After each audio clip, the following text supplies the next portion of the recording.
All right, guys, we're back with another big guest on the show this week. Big week coming up. Down to the Freedom Factory, the Freedom 500. Yes, that Ryan and I will be making the trip down to Bradenton, Florida, to race alongside you, sir. Mr. Cleetus McFarland joins Stacking Pennies. Welcome to the show. Yep. A lot of action this week, and you're racing, brother. You excited? Well, you nervous? A combination of everything. A little nervous because I don't know what to expect. I mean, your backdrop right now is a bit intimidating with the Intimidator with a sculpted wood pit stop. Where'd you get that thing? I got it from a fan of our show. They just know I like to do it for Dale, so they brought out this like pretty incredible pit stop shot. Wooden. Can we hey Garrett, can we sweeten the pot? Can we sweeten the pot? Because I know that you bought a conversion van and a C8 Corvette, which, by the way, C8s are my favorite car on the road. That's a nasty Z06, by the way. Z06, brother. I know. I'm definitely going down there making the trip to go try to drive that thing home. Also, if we happen to win, I get that wooden sculpture. Not a chance. What if I kept just the wooden sculpture and let you keep both the conversion van and the Corvette? That we could do. All right, I'll think. We'll think about it. Yeah. What you're are talking $100,000 of that? I could probably be talking. You could swing it. I don't know. That thing could pull big money at a pawn shop. But nonetheless, yeah, it's a big week this week. This is year what of the Freedom 500? Number 6. Wow. And it's not only been at your track, the Freedom Factory, but it's been at Bristol. And you've raced Rangers. You've raced all over the place.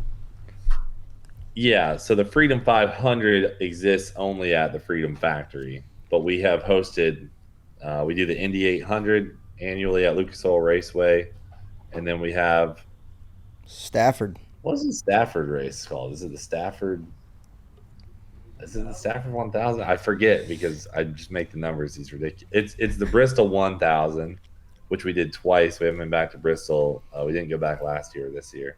And then we have the 2.4 hours of Les Mullets, which is back at the Freedom Factory. Bro, was it Bristol where there was a large wreck? With the Ranger. It launched it. Well, yes. Yes, on both of those.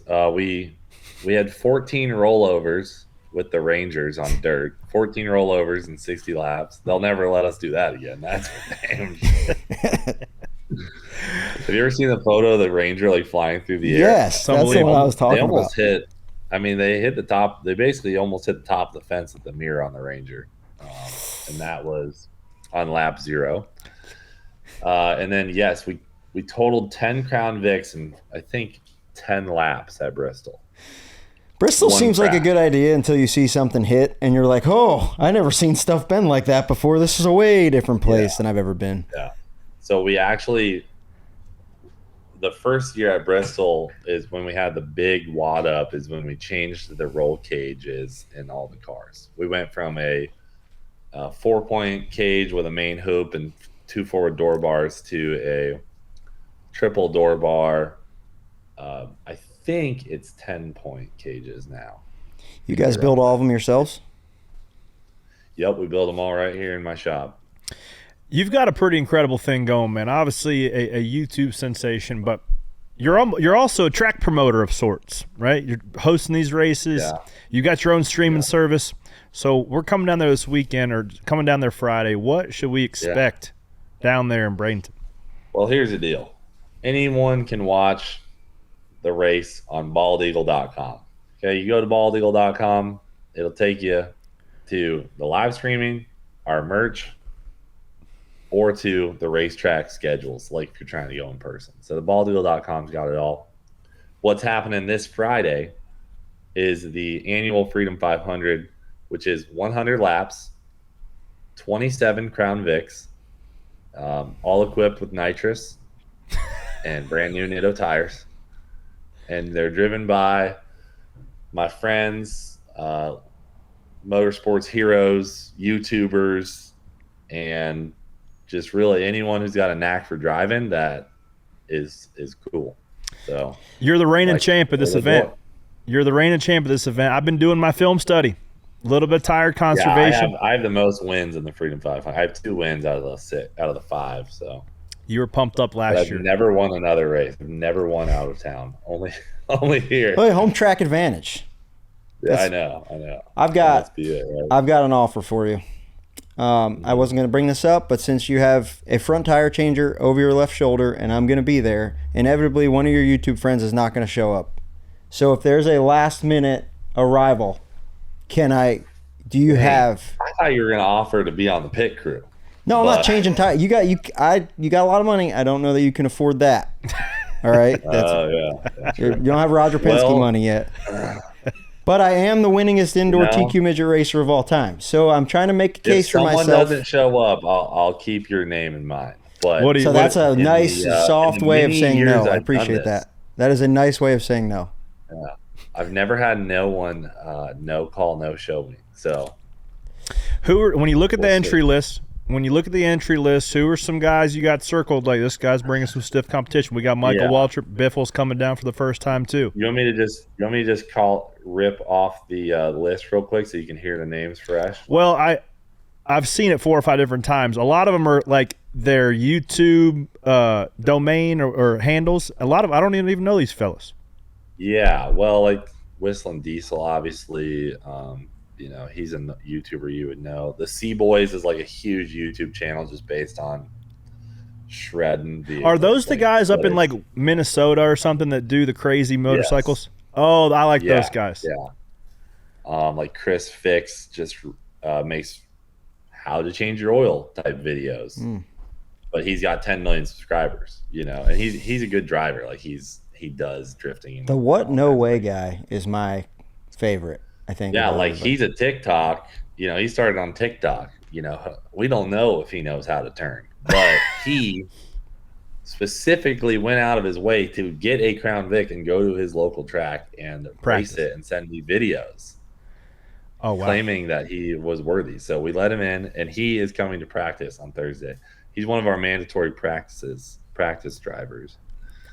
Oh, so you have to. You're also not only the league commissioner, also a participant, but you do the drival approvals. It's the, how they have the ARCA test. We got the freedom test. So listen, that's another. If someone fails, that's another. I'm really building a case for myself here. I'm going to give you like 4 chances of different ways to say no before you finally say yes. But I'm going to beat the door down here. Well, good to know. Talk about the ARCA test a little bit. I'm just changing the subject because he doesn't want you to race. Talk about your ARCA experience, man, because you had a viral interview outside the media center, unfortunately, or infield care center, rather. What did you think overall that first time at Daytona? Not your first time driving on Daytona, but first time in a NASCAR series. Yeah, I mean, that interview was truly what I felt in that moment. I did not rehearse that. I just was like so excited, and it was very disappointing to leave that race because it is so fun. Like when you're out there with 40 cars around you, you obviously know it is freaking incredible. And like when I was tucking up under people and my hood's like getting yanked up on my car and all the flaps are opening, I was like, damn, this is insane. And I was truly having so much fun. And so it freaking sucked to have to go to the in-care center and like just get out of my car and see it there smashed. It sucked. Well, I think they wanted to give you the full experience, right? From the driver intros, running around, all the way to getting your blood pressure checked in the infield care center. Now I know Daytona is like maybe a 50-50 on finishing the race out of your control. Like it's out of your control totally whether you finish or I mean some of it's in your control, but like 50% of it's out of your control that you're just going to get caught in a wreck. So. Probably more like 80. In the ARCA race, probably more like 80. Elio finished and they wrecked him after the line. So that is. Well, I based that off of how many finished. I think it was about half the field. So it was less. No, it was 14 cars. That's a fair point. Do you have any plans to do any more races other than Daytona? Yeah, I'm racing Dega. Oh, you're a glutton for punishment. Bristol? Mm-hmm. Hell Bristol? yeah. You're running Bristol? ARCA car? Yeah.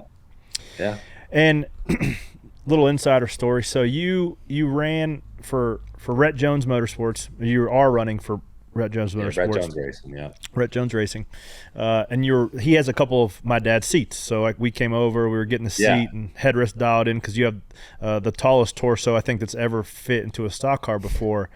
So we were making it dialed in for you. We're pouring the insert. And you made a comment that I wanted to ask you about, is that you were hell-bent and determined to run the Daytona 500.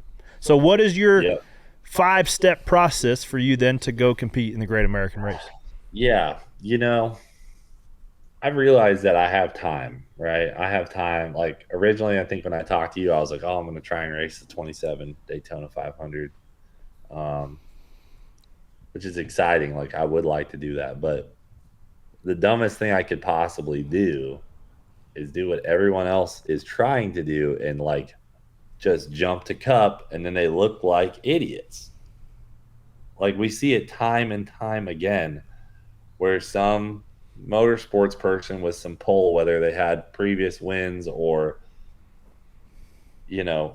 power and fame or whatever, they get a ride in Cup and they just get humiliated because you can't hang with these guys. You just can't. Like, do you want to drive by yourself half a lap behind, if not more? You can do that if you pull the right strings. You can go to Cup and drive half a lap behind the draft pack, but like I realized that over the last few months. So I'm just going to run ARCA until I feel, ready to go run Xfinity. And then when I feel ready to run Cup, I'm going to run Cup or truck, whichever pops up. So is there a legitimate interest in going to run Xfinity a couple of times? Is it only speedways? Yeah.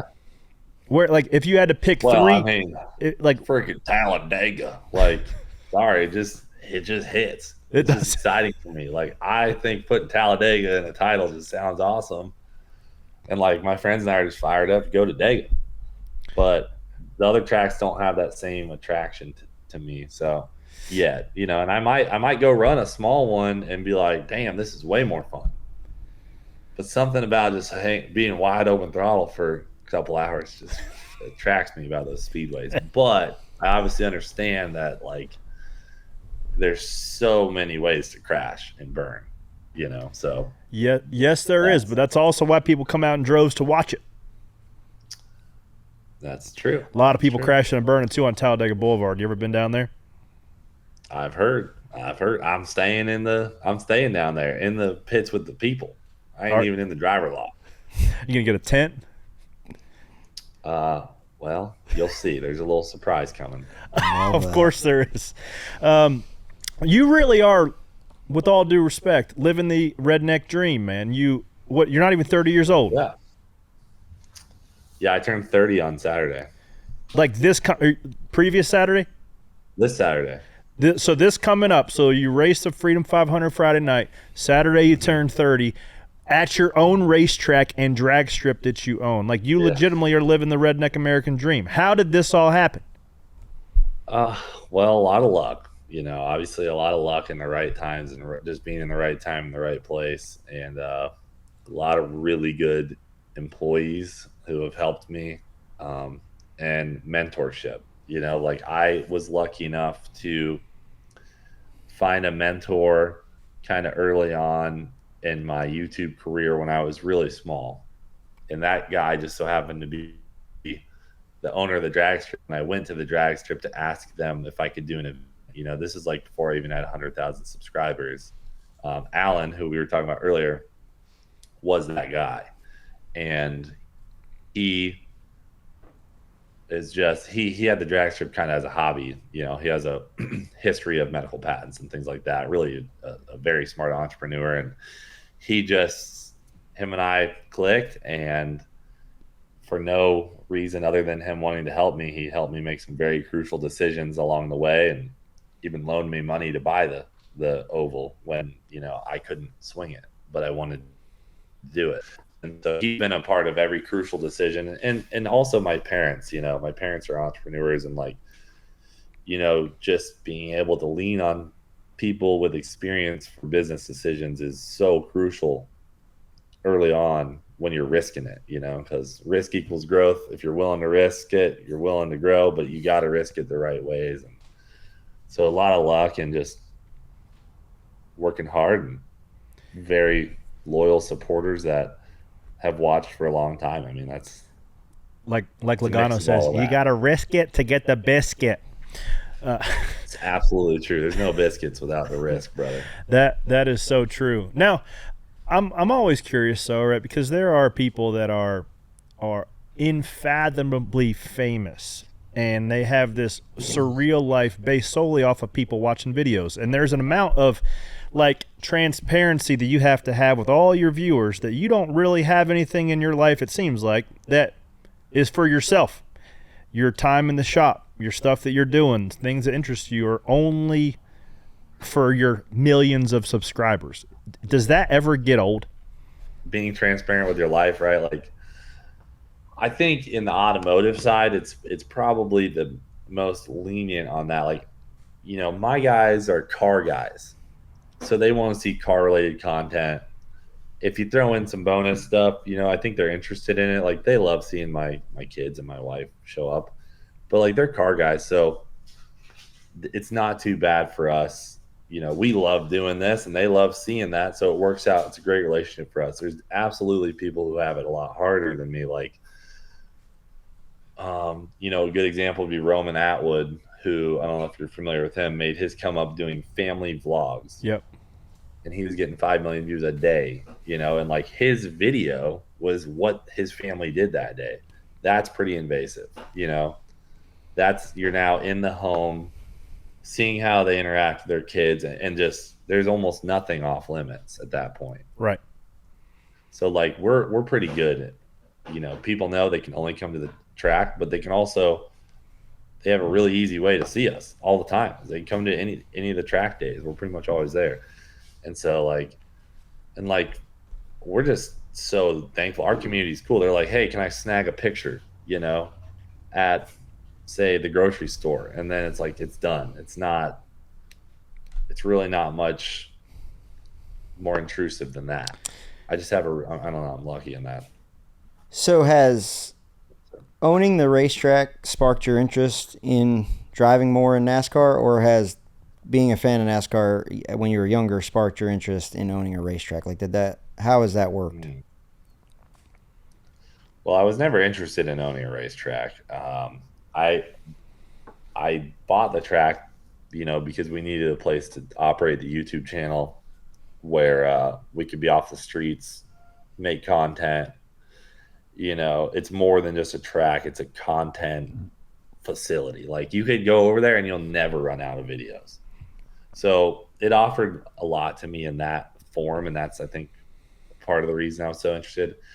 The NASCAR thing, honestly, has always been something we've spoken about, but just being honest, none of the guys here in the shop or me really watch like Cup or anything. We're familiar with it, and we get fired up when like Bowman wins, and stuff, because he's our boy. But as we dug into oval a little bit with the track, we got more familiar with it. And then I was like, all right, Pastrana ran the 500 and I was there, and I was like, I'm going to do this one day. Then that just kind of went away while we got busy. And when I met Biffle, like, I freaking love Greg Biffle. Him and I hit it off strong, and like, we've just been real tight since. And that was when it was finally like possible, and that's why this has all happened, because he was able to mentor me into it in the right way, find the right team, go at the right times with the right advice, and here we are. Well, talk about the incredible way that you two met, right? Met in the devastation of the Asheville just floods and hurricanes and all the things, and you guys were like impacting and saving lives during that time. So talk about that a little bit. Well, so Biffle and I met because of a Microsoft outage, right? Like, Microsoft went down, and then all those flights got canceled in July. It's like a huge thing. And then one of the drivers couldn't make it to the Stafford race, and Greg Biffle happened to be racing at some track like an hour away and filled the seat So I met him like briefly, said thanks for coming. We talked to him a little bit about stuff, and then race was over. Didn't talk to him again until I posted on Instagram that I was jumping in my helicopter and heading up to the Asheville disaster, and he just texted me while I was on my way and said, "Hey, I'm also gonna fly it in the morning. If you want to link up," offered me a place to stay, and then when I realized how bad it was, there was actually no hotels available. So then I flew over to Biff's house and stayed with him. And then like that was really when we hung out, was working together on helping disaster relief. And like we got to know him. Like that was the first night I had dinner with him, was when I arrived. And that was the first time we had talked for more than 5 minutes. And he hasn't wore sleeves since. Now he's a sleeveless YouTuber, you know. That's Dude, how life goes. Man, I followed some of your YouTube stuff, but not near as much as I did after following along with what you and the wife did with, what do you call the helicopter? What's the name? Consuela. You and your wife in Consuela, dropping water, food, picking people up, literally saving lives, man. That was such a feel-gooder story, and also now to go down and race with your race is something I'm super looking forward to. But is there any, hopefully there's no devastation or incidents where you have to rip that thing out. So what do you do with a helicopter? Do you just go around and fly around? I've owned a helicopter for a long time, and I bought Consuela from Venezuela, abandoned essentially. And it's just a particular model of helicopter I've always liked. They're pretty expensive though. Like they're kind of ridiculous money for what they are. So I waited, and this one in Venezuela popped up with a really cool history, missing parts, so it hasn't flown in I think 15 years or something. I imported it for pennies on the dollar, just kind of risked my money. I sent it out there knowing there's a good chance this money's toast. And she made it, and we fully rebuilt it from the ground up. Like almost everything is brand new on it. And we finished it the week before the North Carolina disaster happened. And so, we just went. That was bad. That was badass. That's badass. The fact that rebuilding a helicopter is pretty damn cool. Pretty cool. Cars is one thing, but helicopters, that's a whole different deal. Yeah, you better make sure. Yeah, I don't work on them personally. I'm not licensed to do that type of wrenching, but some very trustworthy people do it, and they do a damn good job. What kind of sketchy ass website did you have to go on to find that thing in Venezuela? Dude, we put out some feelers with some international brokers, and I just said, hey, listen, anyone comes across an MD500, I don't care if it's wrecked, whatever, just hit me up. I want to go, I'm looking for a cheap project. And man, it must have taken a year before all of a sudden this one popped up, because they're very sought after, MD500s. So there we go. There you go. I'm excited to see that. Potential cartel helicopter. I gotta have it. Allegedly. What should I expect? And is there certain things that I should bring down there this Friday? Oh yeah. I have no idea what to bring. Let's circle back to the Freedom 500. Yeah, let's do it. And by the way, when you said what drivers do I think will win it? Oh, thank you, Sam.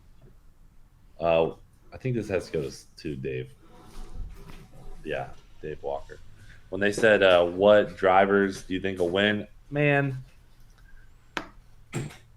I don't know. Brian Deegan is a phenomenal driver. I don't know if you guys know that. Golly, every race he's in, he's like first or second. He's won several races. He's won a Freedom 500. Reigning champ. He's going to be hard to beat. You're going to be a good one on there. Biffle's a good one. I think Brendan Queen is going to be a good one. We'll have to see if he's still got it. And then Deegan, I would say, are my tops. Brendan Queen's he's not in your tops? Brandon McQueen? Butterbean, fellow mullet. I mean, he won the ARCA 5 honey. He's won a lot of short track races in the last year. I can see it. NOS might be a new thing to him, but I'm telling you that. So, how much? Can drop. How big of a NOS bottle's in there? It's a 10-pound nitrous bottle, which it's only like a 50 jet. So, the thing's going from 300 some horsepower to 350, call it that. So it's not like a hit, but when you're coming out, when you're digging, she's kind of in the bottom of second, riding the converter, like you can get a push from it. And it's like push to pass, you use it as you want. Yeah. I would say if you just held it down, you'd only get about 50 horsepower for a total of 30 seconds. Okay. Maybe 40 seconds. So it's up to you to like decide how much. You got 100 laps to use it. Got to save it. Totally strategic based off your decisions, I love it. I love the push pass too. I would imagine there's a little light on the trunk of every car, so you can see if someone else is burning theirs up. Okay, I like that too. Is that a new? Yeah. Was that last year? Did you have that last year too? We've always been like that. Okay. Yeah. Which you'll see, everyone's lights are flashing like 3 laps to go. The last, because there's quite a bit of cautions. Yeah. Those last couple of cautions, it's like the moment it's green, everyone's lights are going off. Do you throw a caution? Is there like a 5 to go, stack the field up caution that you throw? Yeah, there will. I mean, Like a if debris, it's like phantom totally debris caution? undone, it'll be for sure 5 to go. Yeah. Better And save then just it. pandemonium. I mean, honestly, like if there's 5 to go and I'm middle of the pack, I'll just spin myself out. Oh, it's Right. okay. Restack For the sure. cars. Got to re-rack it. Yeah, I'm in for the re-racks. If I see the leaders just way out there, I'm like, forget this loser, and I'm gonna spin out. Because even if you're in the back of the pack on a 3/8 oval, you can win the race in 5 laps. You got to put on a show. If stuff goes your way, it's so short. It's awesome. So I got 2 questions. One's not really a question. So I heard it sold out weeks in advance. Yeah. How many people? I don't know. If I the don't fire ever really marshal's put not numbers listening. out there. What's that? If the fire marshal's not listening to the show, how many people are showing up? Yeah, I don't ever put a number out there, to be honest with you, just because people then just calculate how much Income, right? money Revenue. we're generating, Yeah, and yeah. it just isn't kind of whatever. But it's not as many as you'd think. We don't run the place on the chip because it makes the experience worse for everybody. We run it at a healthy capacity, and then everyone else can watch on the live stream. Baldeagle.com. It will be full. You'll see it's full, but it's not like insanity. Fair enough. But it's My pretty other close. question is, how the hell did you get baldeagle.com? Brother, I bought baldeagle.com for, oh man, I might have to look up the invoice right here. You're asking a guy how he got a website when he got a helicopter from Venezuela. I'm sure the website was not true. that bad. So I went to baldeagle.com a couple of times, and they had some like Bald Eagle content on it. And I Makes was sense. like, brother, I hit the guy up, and let me see. I'm trying to look. Oh, here's the payment invoice. Just do it. Oh, I got a better deal than I was going to say. I'm glad I looked it up. So I paid $18,000 for the domain. And I went on there and I was like, dude, I need baldeagle.com. And the day we listed it, like I said, hey guys, my new website's baldeagle.com. Dude, we sold like 50 grand worth of pay-per-views. So it paid off because everyone was like, no way. And then they went and like, they were like, oh, it's so easy to remember. Like, who the hell wants to type in CleetusMcFarland.com? That's a long domain. And there was just a website with bald eagles on it. That's what it was. The guy's like, nah, I just like bald eagles, so I bought the domain. It had some mild bald eagle content. That guy made out too. It's the best business deal. That guy's like, yeah, I bought this website because I like bald eagles, and this guy that has Crown Vics paid me 18 grand for it. Can you believe this? Yeah. And you're like, no, this guy gave me. It was originally listed for 30, so I talked him down. I know it was 30 at one point. So it's just easy. Like, you're never gonna forget my website name right now. No. Because you just tell people baldeagle.com, brother. They know exactly where to go. So you can go to baldeagle.com and stream the Freedom 500 this Friday night. That's right. Presented by Summit Racing Equipment. There you go. He's Awesome. already got. Well, buddy, we're gonna head down Friday morning. We'll see you with bells on.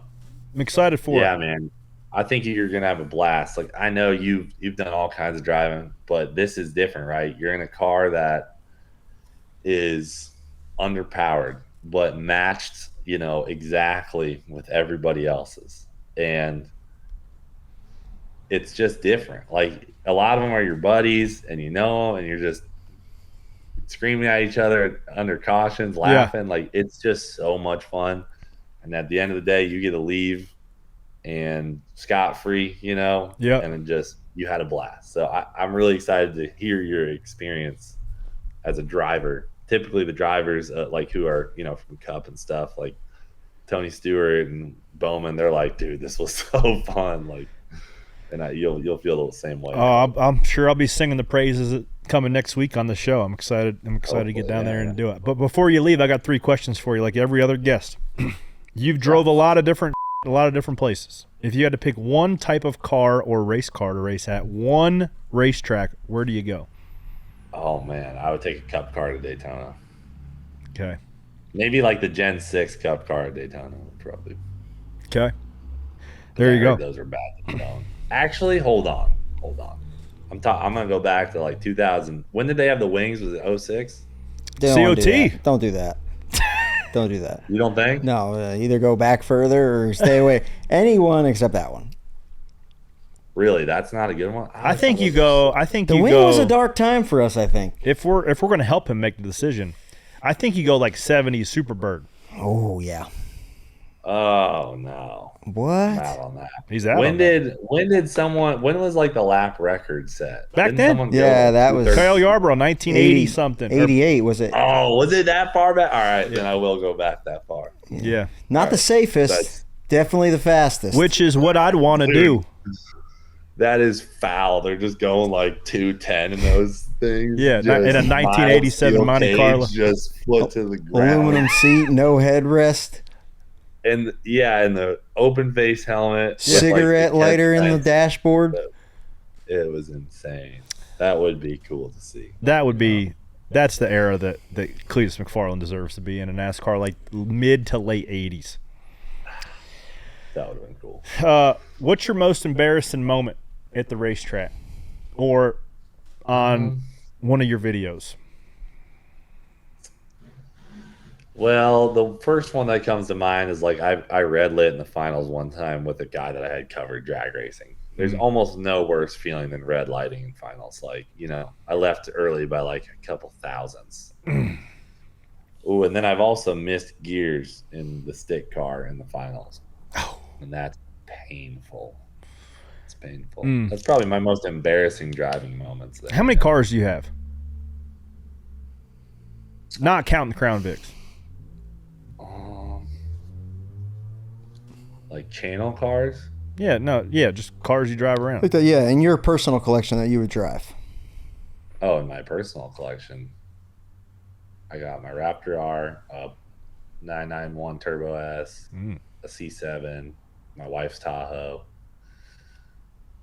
and that's like that's at my house. Yeah. But I mean, here at the shop, I probably got like 40 cars that are just random, random stuff. And then we have 120 Crown Vics or something like that. How many? Jesus. 120, I think. Do you get them at like auctions? Where do you get all these things? Yep, state auctions. Nice. State auctions. If you had to get, plug now. He's got the plug on the old cop cars. Got the plug for the cup. I don't go to the auctions anymore. I got a plug for it because people were running me up. I know when you show up, business is booming. Dude, I was getting in like auction battles, man. I had to back down. Yeah. What would be like one exotic or like one dream car of yours? Oh, man. Well, I mean, back to the Superbird. I have been saying on the channel for a while that I want a nice Superbird, but like exotic? I mean, I don't know. Like, obviously the Bugatti Chiron SS is a good looking car, a lot of power. I'd say. But that's pretty like run of the mill decision there.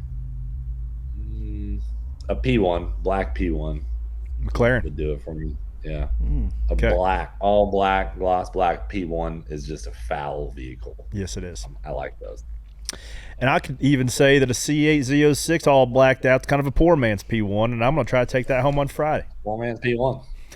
Brother, I hope you get a good shot at it. Me too. And I hope I'm up there with you to rub doors. I know. He'll wreck you. No doubt. Do you see Sammy Smith? I've been short track racing a long time. Nobody's safe. No, did you see Last Sammy time I Smith went to on a short track race, then we got into a fight at a legend car race in New Hampshire, just so you know. Yeah, it may or may not have been with like a 14-year-old. Could have been with the 14-year-old and his uncle. Oh, but man. You're gonna probably cringe at our pit crew thing though, just because it's like I'll do the pit crew stuff, but I don't want to devalue myself. All right. Well, aren't you working? What do you mean?